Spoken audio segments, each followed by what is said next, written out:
CM Jagan ఇలాఖాలో YCP కంచుకోట బీటలు వారనుందా? వివిధ నియోజకవర్గాల్లో అధికార పక్షానికి ఎదురుగాలి వీస్తుందా? మరికొన్ని సెగ్మెంట్లో వైసీపీ అభ్యర్థులు చెమటోడాల్సి వస్తుందా? ప్రస్తుతమున్న పరిస్థితులు చూస్తుంటే అవుననే సమాధానం వస్తోంది. గతానికి భిన్నంగా ఇప్పుడు పలు నియోజకవర్గాల ప్రజల ఆలోచనల్లో మార్పు కనిపిస్తుందంటున్నారు రాజకీయ విశ్లేషకులు. ఆయా పార్టీల అంతర్గత సర్వేలు కూడా అదే స్పష్టం చేస్తున్నాయట. అందుకే వైసీపీ నేతలు చివరి అస్త్రంగా డబ్బు వెదజల్లే పనిలో పడ్డారట.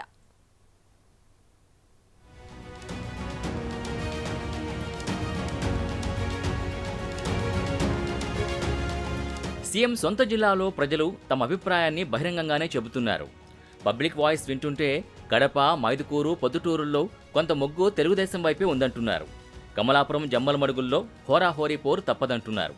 బద్వేల్లో కొంతమేర వైసీపీకే మొగ్గు కనిపిస్తున్నట్టు చెప్తున్నారు. అయితే కాంగ్రెస్ కూడా ఇక్కడ బరిలో దిగడంతో మైనార్టీ ఓట్లు కొంతమేర చీలే అవకాశాలున్నాయి. కడప, పొద్దుటూరుల్లో ముస్లిం ఓటర్లు నిర్ణయాత్మక శక్తులుగా ఉన్నారు. వారి మొగ్గు ఎటు ఉంటే ఆ పార్టీదే విజయం అని చెప్పొచ్చు. కడప నియోజకవర్గంలో ఈసారి ప్రజలు మార్పు కోరుకుంటున్నట్టు కనిపిస్తున్నారు. తెలుగుదేశం అభ్యర్థి మాధవిరెడ్డికి అక్కడ పరిస్థితులు కొంత అనుకూలంగా ఉన్నాయన్న టాక్ వినిపిస్తోంది.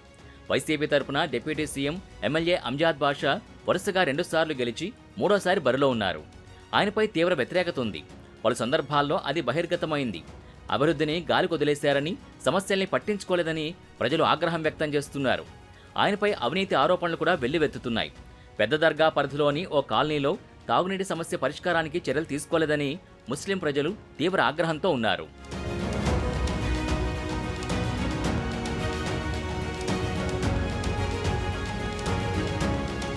కడపలో కాంగ్రెస్ అభ్యర్థి అఫ్జల్ ఖాన్ ముస్లిం ఓట్లని భారీగా చీల్చే పరిస్థితి ఎదురవుతోంది. నాయకుడు హిందువా, ముస్లిమా, క్రిస్టియనా అనేది కాదు, మంచి చేయాలని ప్రజలు ఆకాంక్షిస్తారు. ముఖ్యంగా సమస్యలున్నాయని వెళితే అంజాద్ బాషా ఎప్పుడూ పట్టించుకోలేదు అనే ఆరోపణలు ఎక్కువ శాతం వినిపిస్తున్నాయి. ఇక ఇసుక అక్రమంగా తరలించడంలో ఉన్న శ్రద్ధ ప్రజలకు తాగునీరు అందించడంపై ఏనాడూ లేదని ప్రజలు ఆగ్రహం వ్యక్తం చేస్తున్నారు. మరోవైపు వైసీపీ గొప్పగా ప్రచారం చేసుకుంటున్న విద్యా దీవెన నగదు తమకు సక్రమంగా అందలేదని అంటున్నారు నగరవాసులు. పొద్దుటూరులో టీడీపీ అభ్యర్థిగా ఉన్న మాజీ ఎమ్మెల్యే వరదరాజుల రెడ్డిపై సానుభూతి కనిపిస్తోంది.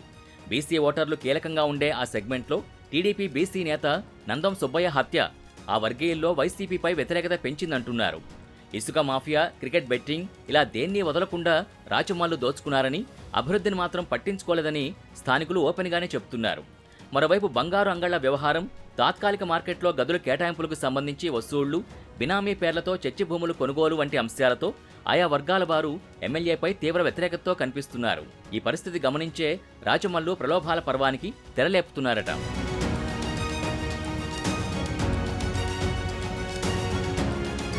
కమలాపురం నియోజకవర్గం నుంచి జగన్ మేనమామ, వైసీపీ ఎమ్మెల్యే అభ్యర్థిగా రవీంద్రనాథ్ రెడ్డి 3వ బరిలో దిగారు. గత 2 సార్లుగా గెలిపించుకున్న ఆయన నియోజకవర్గానికి చేసిందేమీ లేదన్న విమర్శలున్నాయి. ఈసారి రవీంద్రనాథ్ రెడ్డికి టీడీపీ అభ్యర్థి పొత్తా చైతన్యరెడ్డి గట్టి పోటీ ఇస్తున్నట్టు కనిపిస్తున్నారు. అందుకే అక్కడ ఎవరి నోట విన్నా హోరాహోరీ పోరనే మాటలు వినిపిస్తున్నాయట.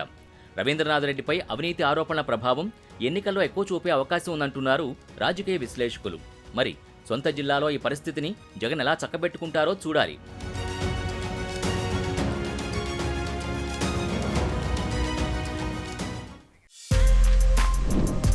For more videos like this, subscribe Big TV channel.